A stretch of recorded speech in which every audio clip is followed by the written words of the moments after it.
Good evening and welcome to Behind the Headlines. In this programme today we'll be discussing the story of how Argentina is going to declassify the Nazi files, and the Argentinian President Milei has announced that these files that have been kept secret for nearly 8 decades will finally show the true light on how Nazis escaped Europe, known as the Ratlines, the trail from Europe to South America and particularly Argentina, where the Argentinians hosted more than 5,000 Nazi criminals responsible for the biggest crimes committed against the Jewish people in world history, the Holocaust. And we'll be asking, what impact will that have now on the Holocaust survivors and their families of their loved ones who perished in the Shoah over 80 years ago? Regan, it's great to have you on Behind Headlines as always, but it's such an important topic really to discuss these declassified files that the Argentinian President Milei will release, and that's because of his love for Israel and the Jewish people. Yeah, it's a very seminal moment in history as we see President Javier Milei announcing this intention. I mean, the catastrophic impact of having 5,000 Nazi war criminals harbored by our nation cannot be underestimated here. And certainly there was a prevailing sense with many, and continues to be among the Jewish population in the world, of injustice, as so many went without facing any consequences for their heinous crimes against the Jewish people.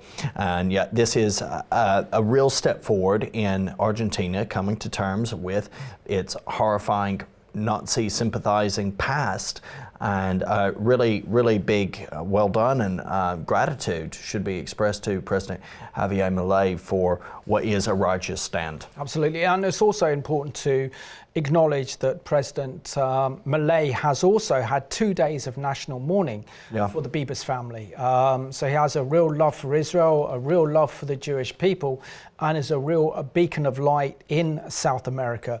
But the Jewish Chronicle actually reports that historians estimate that Argentina harboured more than 5,000 Nazi war criminals. They include Adolf Eichmann, believed to be the architect of the Holocaust, and also Dr. Josef Mengele, who was known as the Angel of Death because he would give the choice of life and death for the prisoners at Auschwitz-Birkenau. We also see, for example, what is known as the Ratlines, these smuggling routes that the Vatican Church was very much involved in, smuggling these Nazi war criminals out of Europe and to South America, where none of them actually faced a justice. And sadly, it's too late now for any remaining Holocaust survivors and their families to get justice, because these Nazi war criminals would have died, and if there are any alive, they're going to be very, very few, so it'd be difficult to bring them for justice.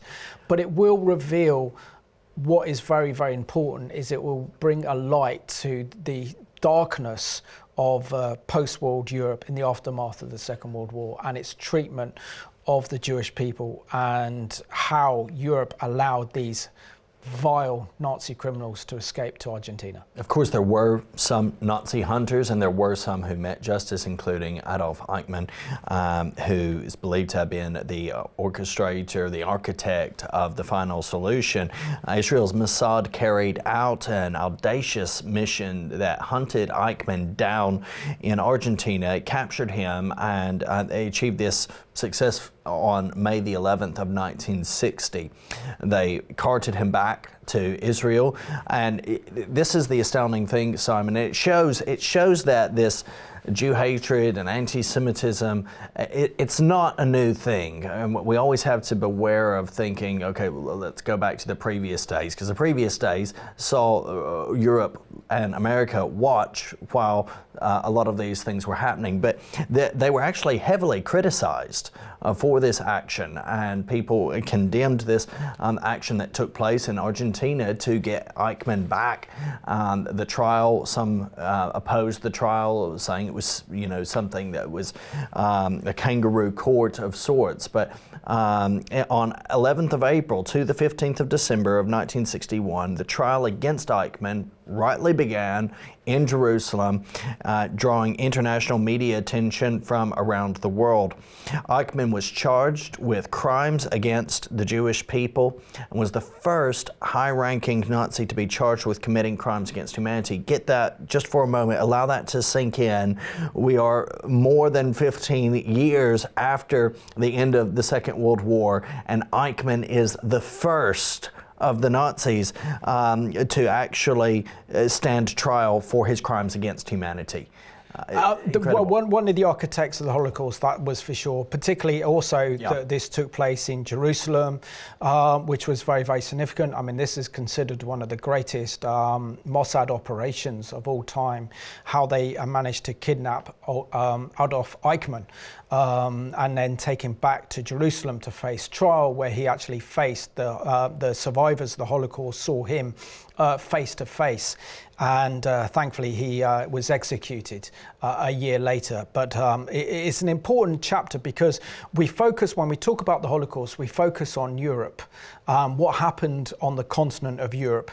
But we rarely focus on what happened to Argentina. We rarely focus on the fact that here was a South American nation that actually harbored more than 5,000 Nazi criminals in the post-war years. And this is what is so disturbing, that they have had these secret files now for over 8 decades, and finally it looks like they're coming into the light. Which brings us on to the scripture for this program today, which is from the New King James Version. This is Luke chapter 8, verse 17. For nothing is secret that will not be revealed, nor anything hidden that will not become known and come to the light. And we know that this dark truth is coming to the light. Absolutely, and we'll continue to see this unpacked. We'll continue to see more. It's going to be fascinating to unravel how much was not revealed, how much is unknown. There's often a lot of stuff that's already been known in the public domain that's just never been officially released, and it confirms, but doubtless there'll be much that may even come as a shock to some people, but it's entirely right and just that all of these files are declassified.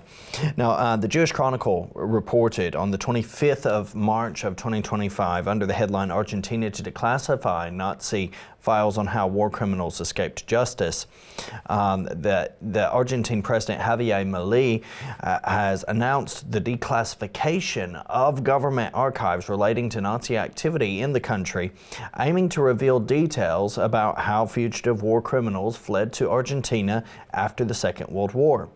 During a meeting with officials from the Simon Wiesenthal Center, Milei confirmed that researchers and the public would soon gain access to the historical records.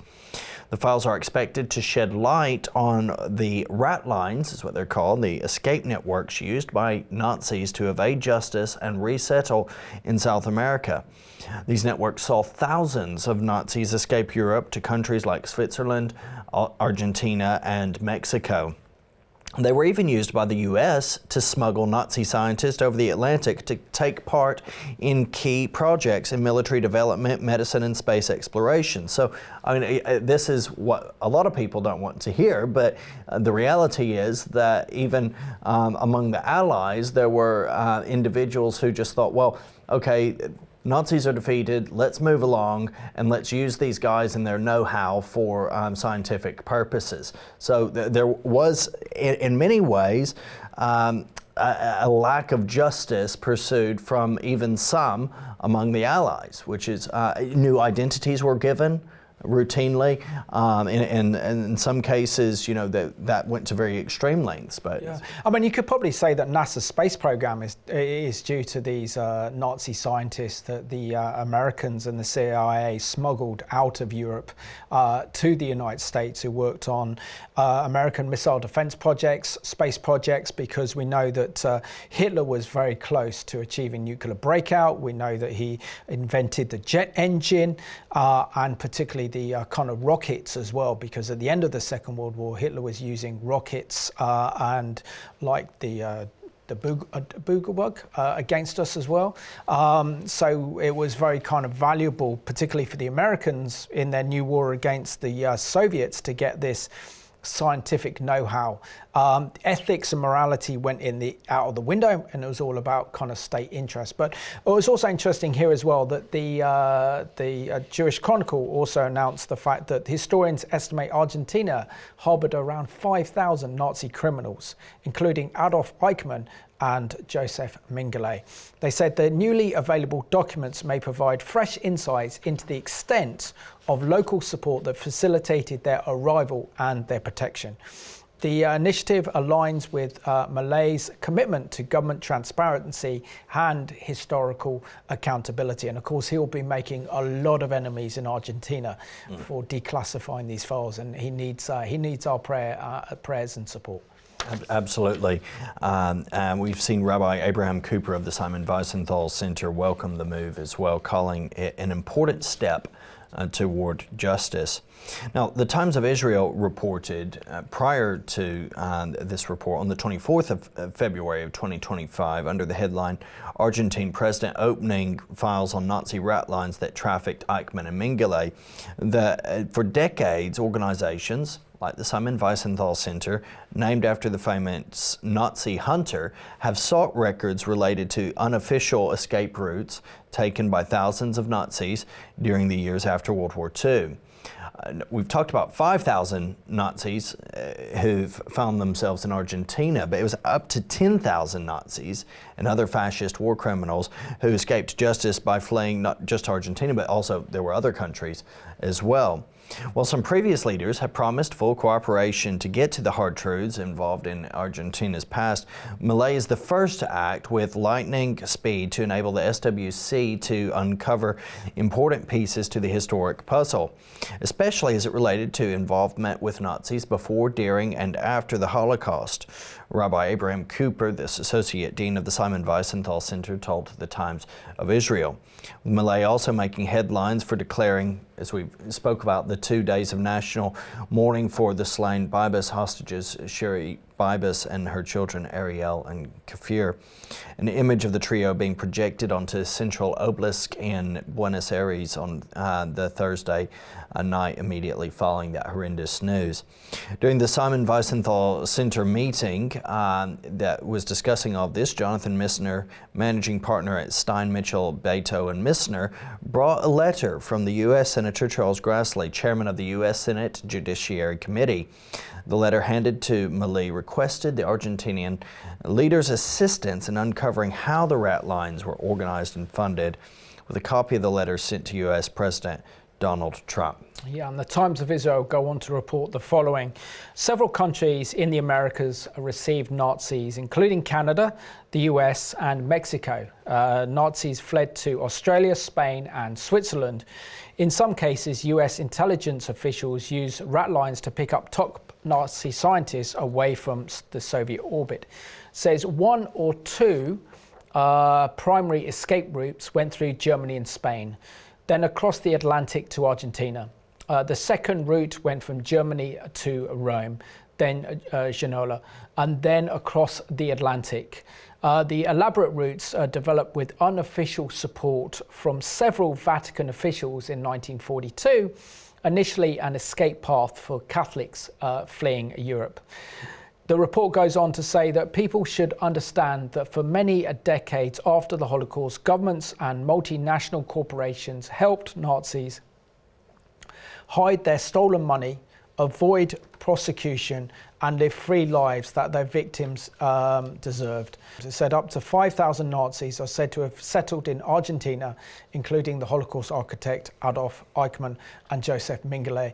One of the most recognizable and wanted Nazis, traveling along a rat line in 1948, the notorious Auschwitz physician used the new identity of Helmut Gregor when fleeing Europe. These files, it's been said that they'll be instrumental in obtaining justice, which is an instrument to honoring the memory of those who suffered and died in the Holocaust, especially in this post-October 7th world. Those who financed, facilitated, or otherwise assisted these Ratlines must be held accountable. But not all advocates for Holocaust justice agree that the Argentinian decision has been particularly monumental. Ephraim Zuroff told the Times of Israel, for instance, that my impression is the decision to open all the archives regarding the entry to Argentina of Nazi criminals will only help historians, if at all. To the best of my knowledge, all the perpetrators are already dead, as well as the individuals who assisted their escape. And I think, being realistic, this is probably the case. But as a protege of late Nazi hunter Simon Wiesenthal, Ephraim Zuroff directed the SWC office in Jerusalem until last year. From Israel, he specialized in bringing Eastern European Holocaust perpetrators to justice. And the article goes on to say that support for harbouring Nazi war criminals went right to the top in Argentina. According to historians, President Juan Perón was angered by the Nuremberg trials and authorised key facets of the escape routes, making them a state affair. In addition to German Nazis, Perón's regime and other South American governments aided war criminals from Hungary, Croatia and elsewhere. President Milei is a staunch ally of the global Jewish community and was eager to open these archives. He knows that confronting Argentina's history of Nazi collaboration requires nothing less than full transparency, and some principles undergirds his pursuit for justice for the AMA building, a bombing that took place in Argentina, Buenos Aires in 1994, when the Jewish Cultural Center was bombed, as well as the Israeli embassy in Buenos Aires in Argentina in 94. I mean, this is interesting. I suppose the big question is, what interest does Argentina have in protecting Nazi war criminals responsible for committing the biggest crimes of genocide against the Jewish people and others in world history? The only thing I can think of is two reasons. The first is financial gain. That these Nazis who escaped the Second World War, escaped justice, brought millions with them and then invested them into Argentina. And the other aspect of this one is that the Argentinian government, or the elites in Argentina, must be aligned politically and ideologically with the Nazis. I think there definitely was some of both of those. The question that I want to ask now, and it's great that President Milei is showing this support and that they're declassifying, but declassifying documents that should have been declassified a significant length of time ago, why was it allowed for them to continue classifying documents which could have led to justice? We're now past the point where justice can actually be meted out in a tangible sense. The perpetrators have all died. I think you've answered your question. So there it is. So, just summing up, I think the Argentinian government wanted everyone to no longer be alive again. Yeah. So they couldn't bring prosecutions against Argentinian government officials. They couldn't then hunt down the kind of Nazis that found refuge, 5,000 in Argentina. And as long as there's two big high-profile Nazis that they can focus on, it means it then distracts from the remaining 5,000 Nazis who found themselves a new home and a new life in Argentina, enjoying steak and be able to practice their German culture without ever facing prosecution from the Jewish community and from Israel for crimes of genocide, the death and murder of over 6 million people on an industrial scale by the Third Reich. Certainly, though, the impact on the national consciousness and psyche must be incredible, though, and there may be some conversations in regards to what next for Argentina on this, with these files being released. Is there some way? Nothing can actually change the wrong that has been done, the injustice that has been committed, the harboring of these despicably evil people. But is there some means through which the modern Argentina can reassure and ingrain and entrench its support for the Jewish people and indeed the Jewish state in these times? And of course, we're talking about the Holocaust, we're talking about the Shoah, we're talking about the murder on industrial scale of over 6 million precious Jewish lives at the hands of the Nazis. So it's important to remind ourselves of what happened. But just to be a reminder, there are distressing images in this report from CBN that feature the Holocaust, so be aware. 2 months before the October 7th attack, CBN News visited Poland, where around 3.5 million Jews lived before World War II, the largest Jewish community in the world with a 1,000-year history. When the Nazis invaded Poland in 1939, they put into action Operation Reinhard, the code name for the extermination of Polish Jewry. This is the city of Lublin today, but nearly 85 years ago, it was the SS headquarters. Here, the Nazis, the SS, the Gestapo, the German army had their base, and it was from here that they planned the murder of over 2 million Polish Jews. David Pileggi is rector of Christ Church in Jerusalem and regularly brings Christians here on tours to show them the vibrancy of Jewish life before the war and the magnitude of the Nazi destruction of the Jewish people. And one building in particular where bureaucrats and planners sat, where they organized timetables for trains, dispatched killing units from one Jewish village to another Jewish town, either shot the Jews, put them in ghettos, or eventually sent them to one of 3 death camps in this part of Poland. The execution-style murders where men, women, and children were shot at close range culminated in a 2-day killing spree.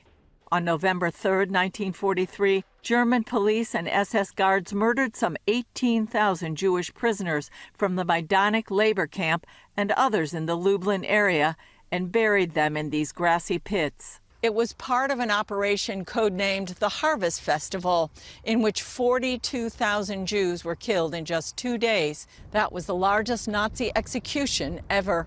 Many say it marked the end of 1,000 years of Polish Jewry. Today, Majdanek is a well-preserved testimony to the evil that took place there. Walking through the barracks, seeing the barbed wire and the watchtowers was absolutely chilling, and definitely brought tears to my eyes, and it was overwhelming. The Jews didn't sign up for war. The Jews were murdered. Andrew Burkhausen, a recent visitor to Poland, says the scope of the Holocaust was too big to grasp. When I was at the Majdanek labor camp today, thinking of the 18,000, that's a much smaller number than 6 million. 6 million is, you can't even imagine it. And I tried to imagine the 18,000 and I couldn't even get there. However, by walking through the labor camp and seeing the gas chambers and seeing the physical buildings really allowed me to imagine just one. And that was enough to break me down. And it's really important for people to expose themselves to this history. And this week's special guest on Behind the Headlines is Edwin Black, an award-winning investigative journalist and author, and also a New York Times bestseller. Edwin, it's an absolute pleasure that you can join us from Washington, D.C. today to discuss the declassification of the Nazi files in Argentina. What are your initial thoughts on what President Milei has said, that he's going to declassify the Nazi files regarding those Nazis who took refuge in Argentina after the end of the Second World War? Well, it's an astute question, and it's one that all historians and indeed all people should be interested in. As you know, a number of Nazis took refuge via Catholic Church Ratlines and other Ratlines in Argentina. Eichmann was obviously one of them. They rotated between Argentina, Brazil, Chile, and other countries. I think what's going to be important to see is how these Nazis stayed in touch with their colleagues in post-war Germany, because post-war Germany was to be denazified. We know that did not happen right away. It couldn't happen overnight. We're also going to see who assisted them, who sheltered them, who did business with them. It's going to be an enlightening opportunity, but it will take some time for these documents to be translated and analyzed. Now, Edwin, it's estimated that Argentina harbored some 5,000 Nazi war criminals following the war, including, of course, Adolf Eichmann. But what long-lasting impact do you reckon this has had on Argentina's culture and society as a whole? Well, it allowed extensive connections to the Middle East Arabs who wanted to destroy Israel. There were drug connections to make it financially useful. Argentina and its air force and military forces absorbed many of these Nazis, and they helped create a military doctrine in Argentina. We all know about the explosion, and there was just a post-war refuge in Argentina and other Latin American countries in the same way that there was in the Middle East, where some 2,000 SS, Gestapo, and concentration camp hierarchy migrated to assume new identities and new names.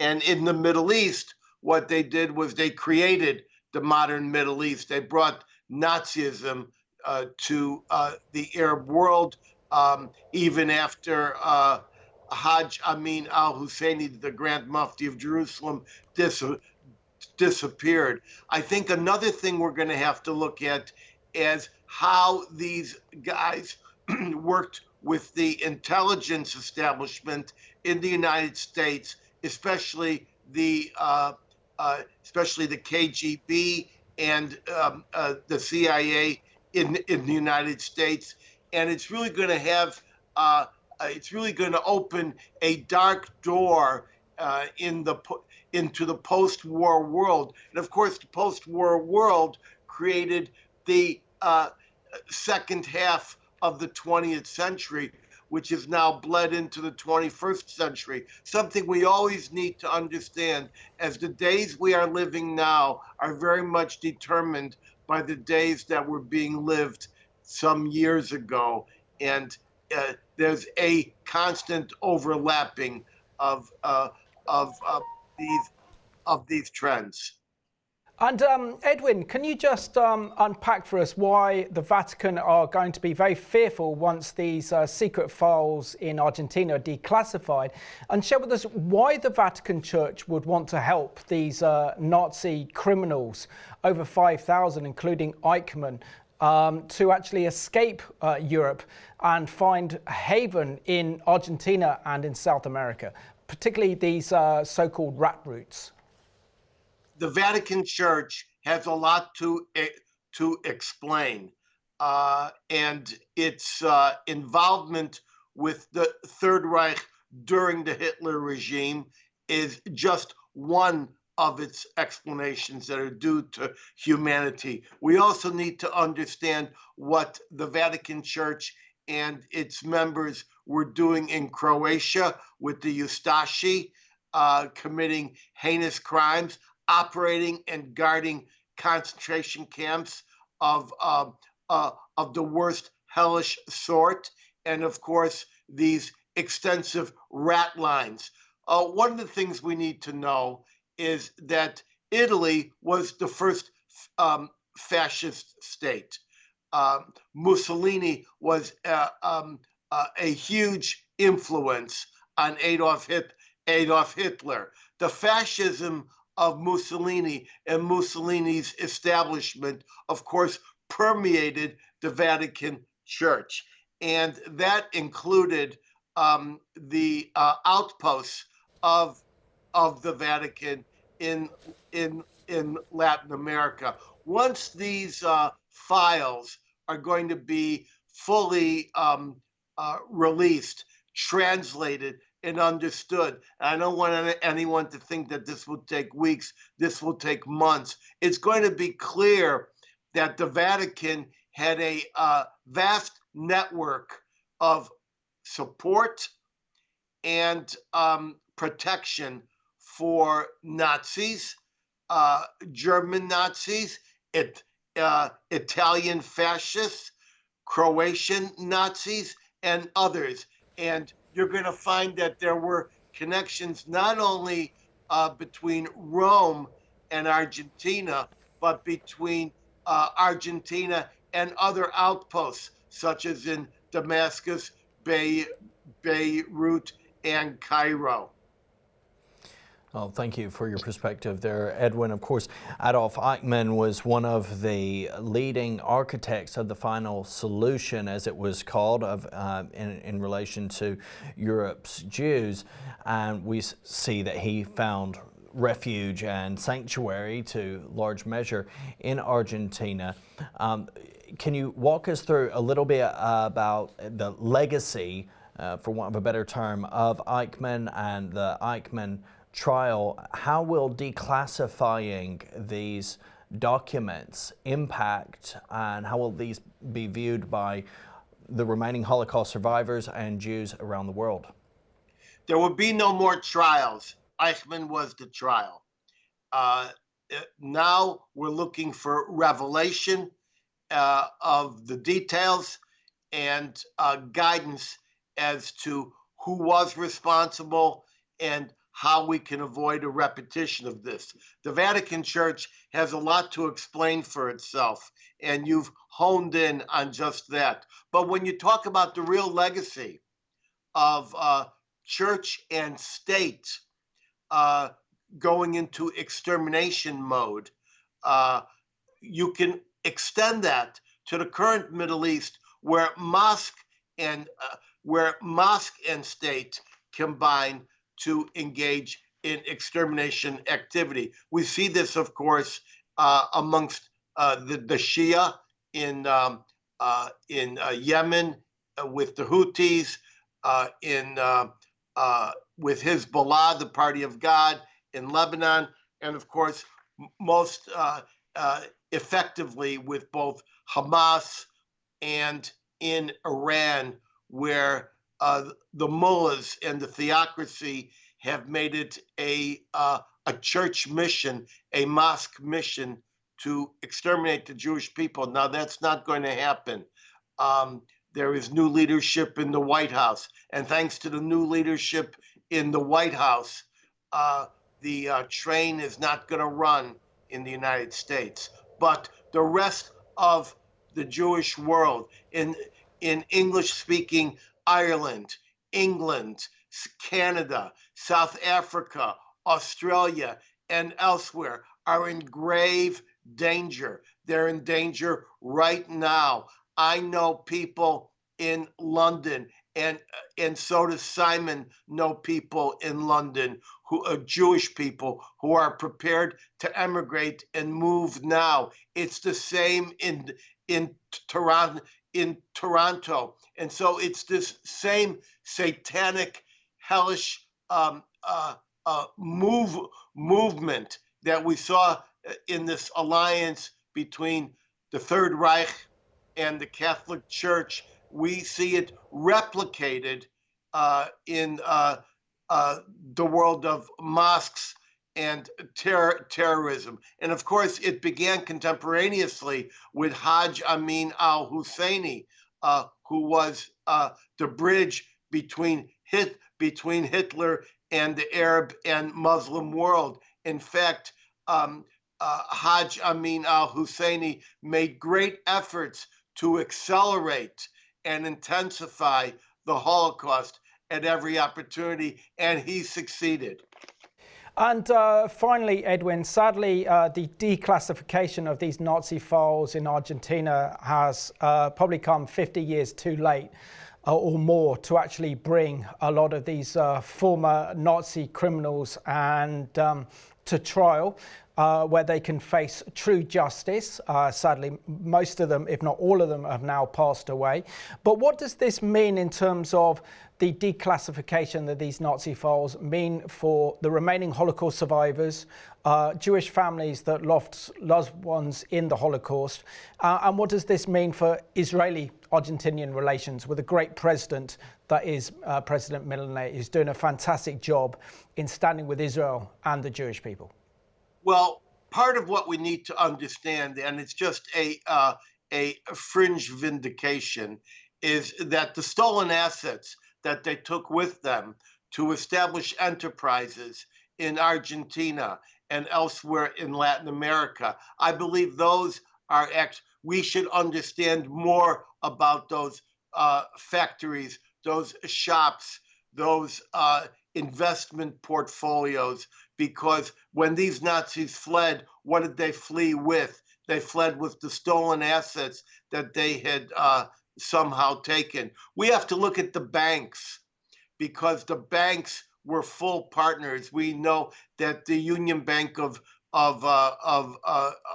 Switzerland, UBS, was a full partner with the Nazi regime, and UBS, which is engaged in a great deal of criminal activity, including offshore banks. UBS has its partners and its analogs in Argentina. So really, it's going to open up a dark door into the dirty economics, the economics of the spoils of extermination, how it is that some people became refugees, penniless, and others took refuge with millions of dollars. It's going to be very, very instructive, and somehow history and justice will be vindicated. Edwin, we just want to thank you so much for joining us on today's recording of Behind the Headlines, and pray that you and your wife and the Jewish community remain safe there in Washington, D.C. during these dangerous times. And thank you so much for educating us about what the declassification of these Nazi files in Argentina mean for Israel and the Jewish community. Please keep up your good work. And if you decide to write a book on this topic, I look forward to reading it. Well, bless you, and I'll talk to you guys soon. Keep up the great work that you are doing. Well, very helpful perspective there, of course, as always, from best-selling author Edwin Black. It's really important that we have such voices who speak so cogently and clearly to these issues. Yeah, and I think we've probably got a subject for his next book, uncovering these Nazi documents. And I've been with Edwin in London, and he's been to Barnes, where the National Archives are, and literally him reading the National Archives for a lot of his materials and a lot of his books. So I think as an investigative journalist and author, I think he'll be wanting to get his hands on these declassified documents for sure. But it's also important to acknowledge the role of the Simon Wiesenthal Centre in all this. And they've just released a press release. And this is dated February the 20th, 2025. The organisation is named after its founder, who was a Nazi hunter, but he was also a Holocaust survivor, and it was his job who personally hunted down Nazi war criminals and brought them to justice. The Simon Wiesenthal Centre celebrates the historic decision by President Javier Milei to open Argentina's full archives of historical records for the first time to our investigators. Says this unprecedented step significantly advances our ongoing and expanding investigation into the financial institutions that aided Nazi war criminals in evading justice after World War II. Yeah, yesterday is how they reported on their release of it, so it would have been the 19th of February. Representatives of the Simon Wiesenthal Center met in Argentina with President Milei, Interior Minister Guillermo Alberto Francos, and Defense Minister Luis Alfonso Petri. As an outcome of this meeting, President Milei ordered the release of these critical records, making a potential watershed moment in uncovering the full scope of South American banking networks that facilitated Nazis fleeing Europe via routes commonly referred to as Ratlines. They went on to say that we are grateful for the steadfast support of Senator Chuck Grassley and the U.S. Senate Judiciary Commission in advancing this critical work. The Simon Wiesenthal Center CEO, John Burke, said the following: their commitment reinforces the urgency of our mission to document and expose the complicity of financial institutions in these historic injustices.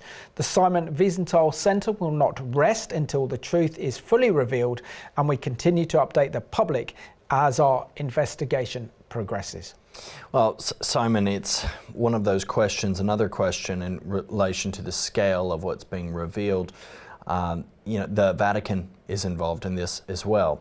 And that also answers some of the question as to why is it just now, and what interest did Argentina have in keeping this all hidden?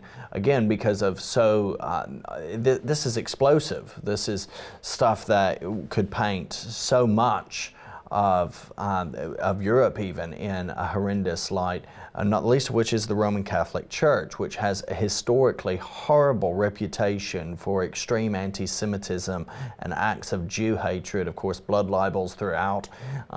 This is what we're dealing with to some degree here as well. Absolutely. I mean, Regan, I remember I'm a big fan of the Bible prophecy author Dave Hunt. And I remember reading one of his books called The Woman That Rides the Beast, about the Vatican Church and the Vatican's history of Jew hatred and its role in the Holocaust. And this was probably in the mid-90s that I read this, when I was in my 20s. And I was horrified and shocked to read the extent of his investigation, saying that the Vatican collaborated with the Nazis and then helped the Nazis escape to Argentina and South America through monasteries.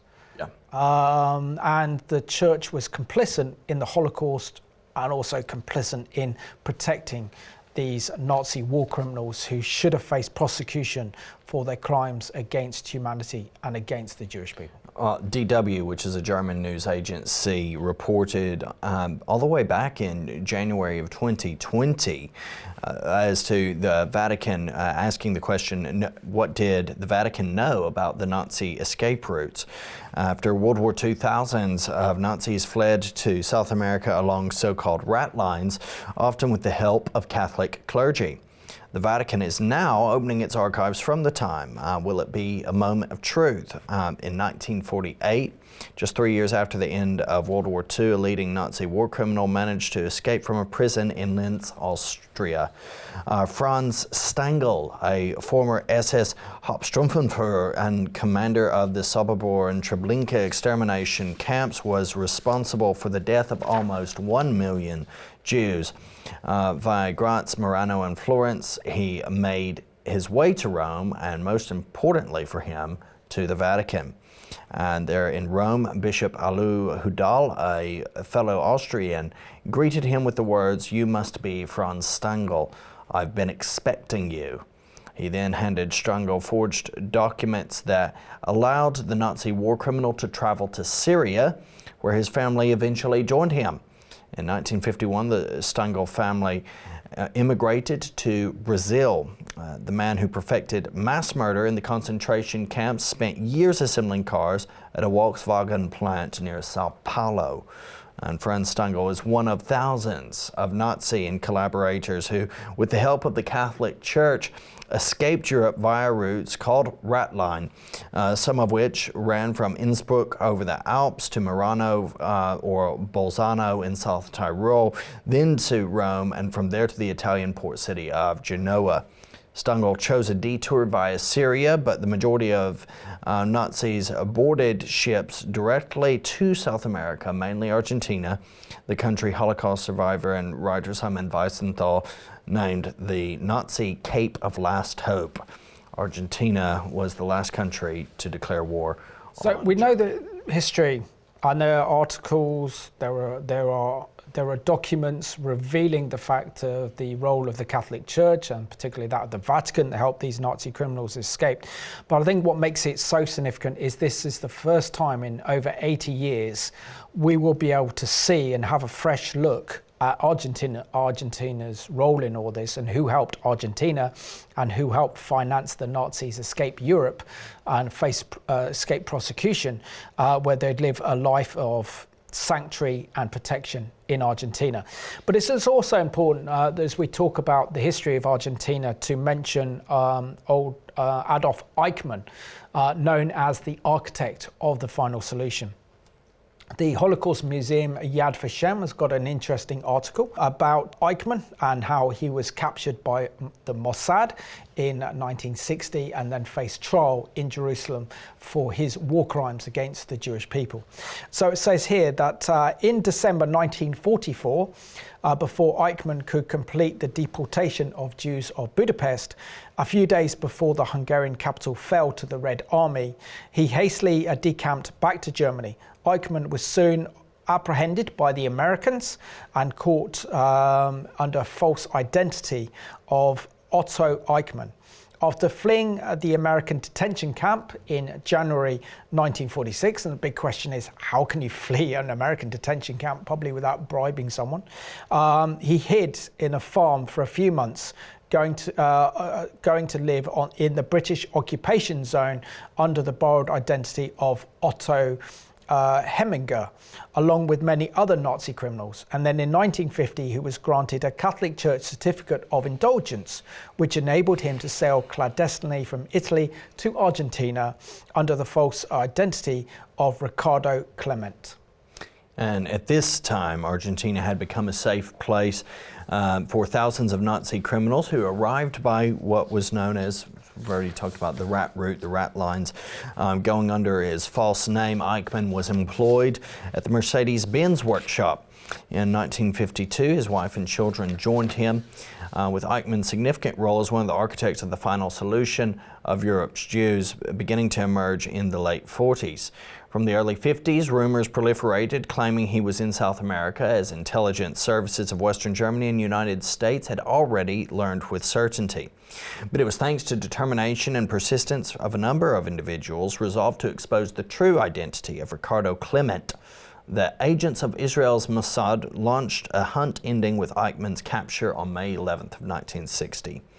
Fritz Bauer, the Jewish prosecutor general of the West German state of Hessen, acting outside his formal role for fear that official action might foil the success of the operation, conveyed to the Israeli government solid information about Eichmann's whereabouts. Lothar Hermann, a German-born Holocaust survivor who had immigrated to Argentina, prompted Mossad to take action on the basis of particularly credible information received from his daughter Sylvia, who had romantic ties to one of Eichmann's sons, Klaus.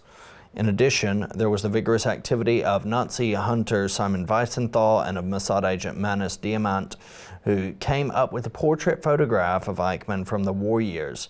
Each one in his own way prepared the path for Mossad to plan and execute the abduction operation. Let's have a look now at this excellent Netflix film called Operation Final that tells the true story of the audacious Mossad operation to kidnap and take Eichmann back to Jerusalem for trial.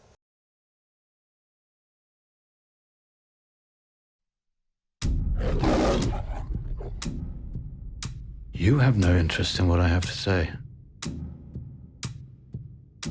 Unless it confirms what you think you already know. My job was simple. Save the country I love from being destroyed. Is your job any different?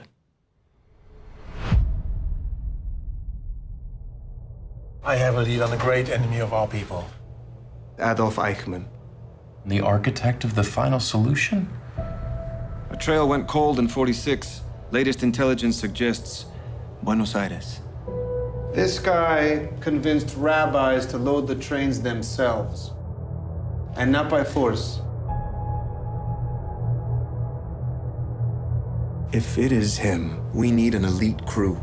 I'm not joining your hit squad. I would happily put a bullet in between his eyes, but that's not what we're doing here. This is strictly catch and extract. Eichmann will stand trial here in Israel. Think what it means. Finally, publicly, holding to account the man who organized our slaughter.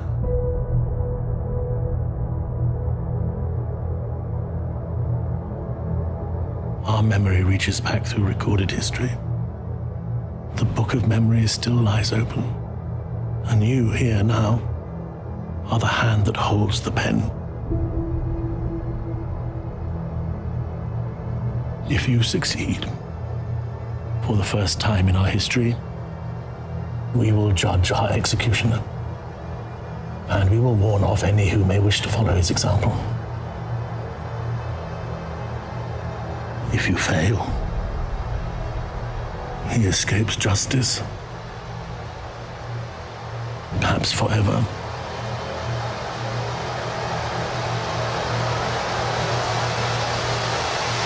I beg you, do not fail. And of course, this story has captivated many with the political intrigue and ins and outs of it.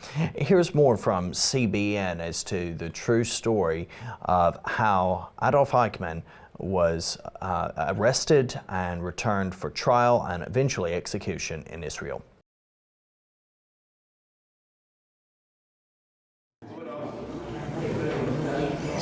That's filmmaker Christopher White at work directing Operation Finale. It's a real-life historical drama shot in Argentina. We have our guy, Adolf Eichmann. Let's go! This is a country full of ex-Nazis. They're all over the city.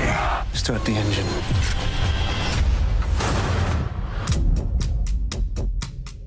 Adolf Eichmann was less famous than Hitler, but equally lethal and horrific a figure in the Holocaust. I'm offering you a fair trial. You want me to stand trial in place of an entire regime? Eichmann used to say I was a small cog in the machine, but actually he was the machine.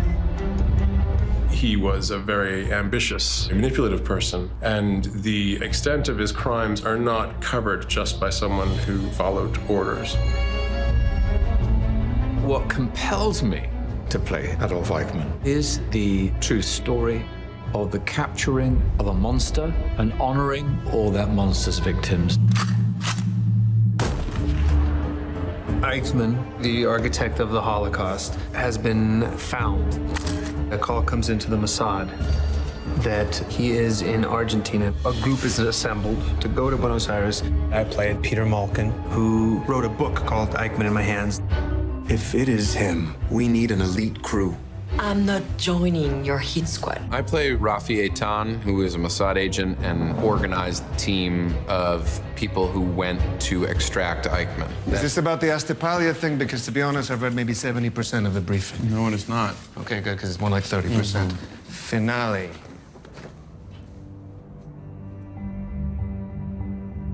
Aharoni's out there now running reconnaissance in Buenos Aires with our guy at the embassy. Our contact's daughter, Sylvia Herrmann, has agreed to take us to Klaus Eichmann's family home. If it is Eichmann, they will attempt to get a positive photo ID. Why didn't you ask me? Aharoni's an interrogator. Precisely. I wanted someone who would interrogate the evidence rather than just shoot at it. This is strictly catch and extract. Raph, if it is him, a bullet would be easier than dragging him here. Eichmann will stand trial here in Israel. Trial? Nobody needs to hear what he has to say. The Prime Minister disagrees. A trial will help put all of this to bed. After all, not everyone's as emotionally balanced as you are. Peter, it isn't about you, okay? Okay, I'm in. Everybody from that team has a major job to do. If you're feeling any kind of danger whatsoever, you get out. Of course, nothing went exactly how they wanted. Policía! Hide him, quickly.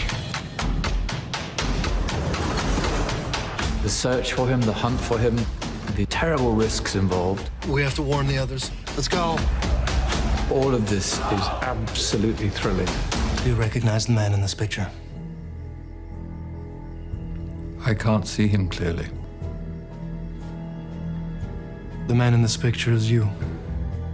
SS number 45381. Am I correct? Again, your number was 45381. Your number was 45381. 45381.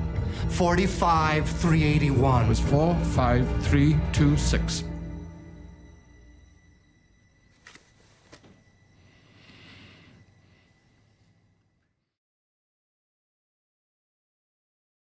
A great report there put together by our friends at CBN, highlighting a very important film to watch. And if you haven't watched the film Operation Final, you can watch it on Netflix. Now, going back to the trials, really interesting that according to obviously Yad Vashem, that the snatch team included Rafi Itan, Peter Malkin, and Zavi Horonai and Moshe Tabor. The operation was carried out under the command of the Mossad chief, Isaac Harel, with the backing of the Prime Minister David Ben-Gurion. After seizing Eichmann close to his Garbadali Street home in the suburbs of Buenos Aires, his captors rushed him to a place of concealment. Under interrogation, Eichmann admitted his true identity and signed a document giving his consent to stand trial in Israel. 11 days later, he was clandestinely flown to Israel on an El Al airliner. And then 2 days after Eichmann's arrival in Israel, on the 23rd of May 1960, the Prime Minister took to the Knesset podium to announce that Eichmann had been captured and was in Israel. The news stunned and amazed the public opinion in Israel and around the world, and finally justice was done. And of course there were, in the months following abduction, severe diplomatic rows between Israel and Argentina, the latter complaining to the international community and even the UN Security Council about infringement of its sovereignty. With feverish diplomatic efforts by Israel's foreign ministry and the Jewish intellectuals who rallied worldwide, restoring bilateral relations to normalcy. In the course of the trial, particularly toward conclusion, a majority of nations and world public opinion recognized the justice of the Israeli action and Israel's right to bring the villain to justice. Which was extraordinary, and if you were alive to watch it, that would have been incredibly special. We also found that the Daily Telegraph reported on the 20th of June 2017 that Argentinian police are investigating whether an unusual find of Nazi artifacts, including personal effects used by Hitler, were brought to the country by the infamous Holocaust physician Josef Mengele. It says, in a room at the end of a secret passage concealed behind a false bookcase, police in Buenos Aires stumbled upon the secret collection of 75 original Nazi objects. And it says here that, that finding 75 original pieces and could offer irrefutable proof of the presence of top leaders who escaped Nazi Germany. Regan, such an important topic to actually discuss, and also brings, we pray this will bring what was done in secret and in evil to the light, so the Jewish community can have closure, the survivors of the Holocaust can have closure, and that Argentina can enter into a new chapter in its history, a bright chapter of being a friend to Israel and the Jewish people.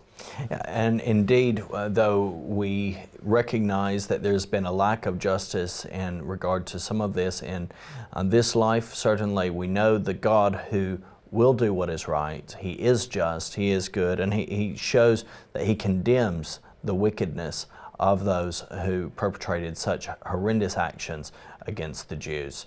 And so we need to continue to pray and act on behalf of the Jews today.